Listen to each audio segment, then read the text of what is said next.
Shalom, shalom, chrétiens du monde entier, chers frères et sœurs, soyez bénis au nom puissant de Jésus-Christ de Nazareth.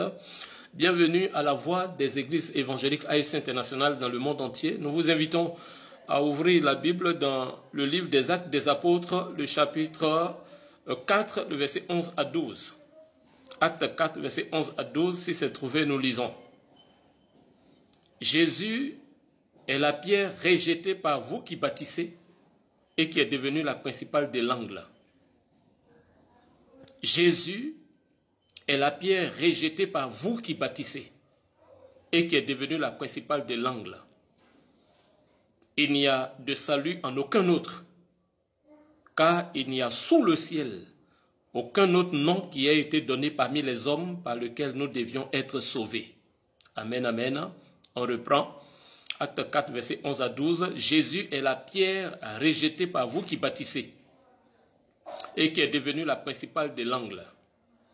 Il n'y a de salut en aucun autre, car il n'y a sous le ciel aucun autre nom qui ait été donné parmi les hommes par lequel nous devions être sauvés. Bien-aimés, la Bible nous dit dans un premier temps que Jésus-Christ est la pierre que ceux qui bâtissaient ont rejetée.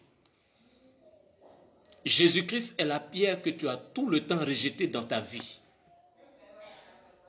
Bien-aimé, quelle est l'importance de Jésus dans ta vie? Quelle place tu donnes à Jésus dans ta vie? Jésus-Christ est le sauveur du monde. Il est le chemin, la vérité et la vie. Nul ne vient à Dieu autrement que par lui. Tu acceptes Jésus-Christ, tu es sauvé. Si tu n'acceptes pas, tu es perdu. Tu es condamné et tu es juste un bon candidat pour aller en enfer.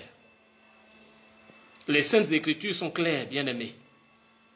Et le verset 11 de Acte 4 est clair. Il dit, Jésus est la pierre rejetée par vous qui bâtissez. Qu'est-ce que vous bâtissez?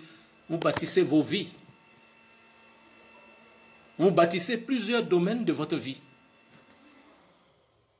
Mais en bâtissant, vous avez ignoré l'essentiel. Vous avez tourné le dos à l'essentiel. Ce qui devait être la priorité a été rejeté, mis à l'écart. Quelle est la place, quel est le regard, quelle est l'importance que tu accordes à Jésus dans ta vie? Il est la pierre angulaire, la pierre principale, rejetée par vous qui bâtissez. Tu as Jésus, tu es sauvé. Tu n'as pas Jésus, tu es perdu. La Bible nous dit dans Jean 3, verset 36, celui qui croit au Fils, c'est-à-dire en Jésus-Christ, a la vie éternelle. Celui qui ne croit pas en Jésus-Christ ne verra point la vie, mais la colère de Dieu demeure sur lui. Voilà ce que déclare l'Écriture dans Jean 3, verset 36. Bien-aimé, celui qui croit en Jésus-Christ a la vie éternelle. Celui qui ne croit pas ne verra point la vie, mais la colère de Dieu demeure sur lui. Je préfère avoir affaire à des hommes que d'avoir affaire à Dieu, bien-aimé. Il est mieux d'avoir affaire à des hommes, à des humains, à des semblables comme toi, que d'avoir affaire à Dieu, que d'avoir affaire à sa parole déclarée. Bien-aimé, la Bible déclare que si tu as Jésus, tu as la clé du ciel. Si tu as Jésus, tu es sauvé. Si tu as Jésus, ton nom est inscrit dans le livre de vie conformément à ce que dit Apocalypse 20, verset 15, qui dit que quiconque ne fut pas trouvé écrit dans le livre de vie fut jeté dans l'étang de feu. Si tu n'as pas ton nom inscrit dans le registre du ciel, dans le livre de la vie, tu es juste un bon candidat pour aller en enfer. Bien-aimé, Jésus est donc la pierre rejetée par vous qui bâtissez vos vies.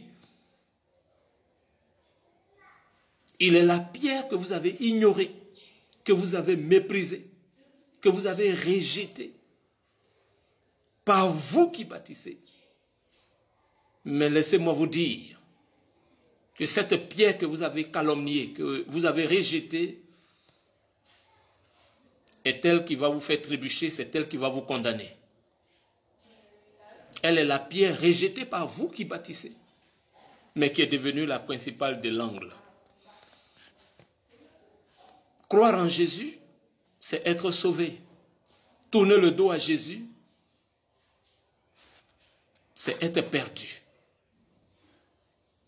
C'est une question de vie ou de mort. Toi qui as toujours pensé que l'histoire de Jésus, là, c'est de l'amusement, c'est du jeu, c'est de la plaisanterie, c'est une question de vie ou de mort. Ça veut dire que tu l'acceptes, tu es sauvé. Conformément à Jean 3, verset 16. Tu ne l'acceptes pas, tu périras, tu es condamné. Voilà ce que Jean 3, verset 16 nous dit. Car Dieu a tant aimé le monde qu'il a donné son Fils unique, c'est-à-dire Jésus-Christ, afin que quiconque croit en lui ne périsse point, mais qu'il ait la vie éternelle. Tu crois, tu es sauvé, tu entres au ciel.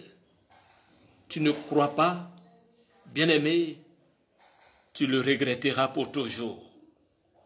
Jésus est donc la pierre rejetée par vous qui bâtissez et qui est devenue la principale de l'angle. Que feras-tu lorsqu'au dernier jour, au jour du jugement, tu verras celui à qui tu as tourné le dos, celui que tu avais méprisé pendant ton pèlerinage terrestre?